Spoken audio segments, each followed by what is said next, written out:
You know how to read frame data, but how do you apply it in games? Here are some ways to utilize your knowledge of frame data on block, frame data on hit, and other specific frame data information in real matches. Frame data is most useful for knowing what moves are advantageous on block or hit, meaning which character can act first after a move makes contact. This is how you determine if a move is punishable, if a move is safe, or if a move is advantageous and you need to keep blocking. A punishable move is a move so negative that the opponent can hit you before you can block again. Blaziken's 2x is minus 12 on block. That means if an opponent has a move that starts up in 12 frames or faster, they can use it to punish. For example, Lucario can punish with 2y, which has a startup of 11 frames. If you're having trouble knowing what to do when an opponent is attacking your shield, the first thing to do is look up your opponent's moves and find out their frame data on block. Once you know exactly how negative each move is, you'll be able to retaliate once they lose frame advantage or interrupt the opponent or get out of the way of slower attacks that keep the opponent plus on block. You don't have to sit there and try to memorize all the frame data in a single sitting like reading a book studying for a test. Just play some games, remember the animations of the attacks that you are having trouble with or don't know about, find them in the frame data sheet, and focus on those. But when you're in the heat of a match and you really have no idea what's going on, when your opponent is at significant frame advantage, the screen flashes yellow for a little and your character does a stagger back animation.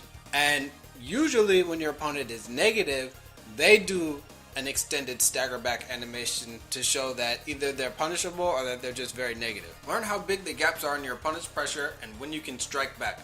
This is the fastest way to gain understanding of any matchup.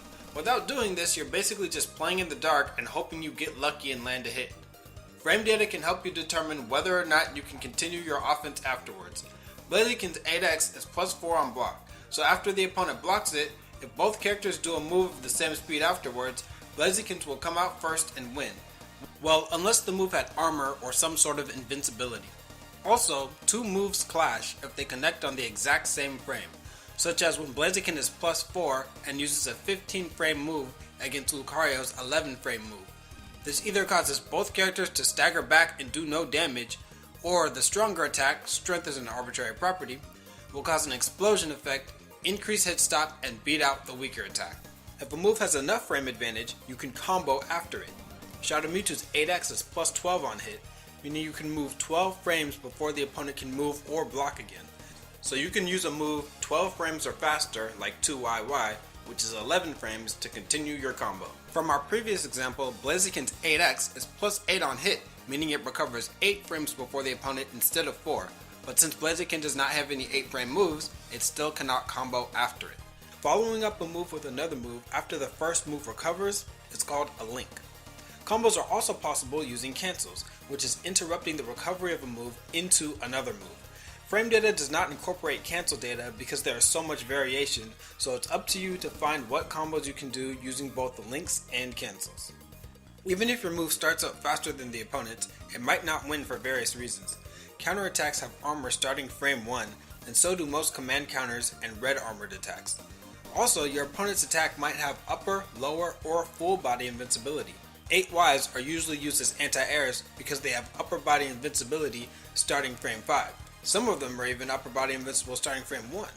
Specifically, this means the attacks are invincible against highs and mid-highs. Most attacks that have some sort of airborne animation avoid lows early in the animation, like 8x's. Sometimes they avoid mid-lows early too. And remember that jumping avoids lows from the first frame, so it's usually not a very good idea to meaty someone with the low attack. Also, jumping avoids mid-lows starting around frame 5. With these interactions in mind, you can modify your defensive or offensive options based on how much frame advantage your opponent has. If your opponent is plus 8, you can jump back and avoid 11 frame lows because of 1 frame low invincibility, and 15 frame mid lows because of frame 5 mid low invincibility. This will still lose to 15 frame mids, mid highs, and highs, but if your character has an armored attack in the air like Shadow Mewtwo's Reflect, you can avoid certain characters' entire movesets even at minus 8 without having to guess. Info for nerds. The frame data document is not absolute. This is because, well, first of all, some of the data in the document is actually just wrong. So if something doesn't seem right, there's a decent chance that it isn't. But aside from that, frame data for a move can vary depending on how the move connects.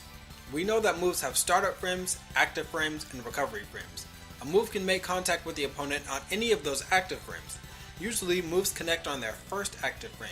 In fact, the entire frame data document lists moves as if they hit on their first frame. However, using certain setups or specific spacing, moves can hit later in these frames. This gives you more frame advantage than what is listed. For instance, Shadow Mewtwo 6X cancelled into Miracle Eye is not listed in the frame data, but it's somewhere between plus 12 and plus 14 on hit. So you can link 11 frame moves after it, but not 15 or slower. However, if you hit late in the move's active frames with a setup like this,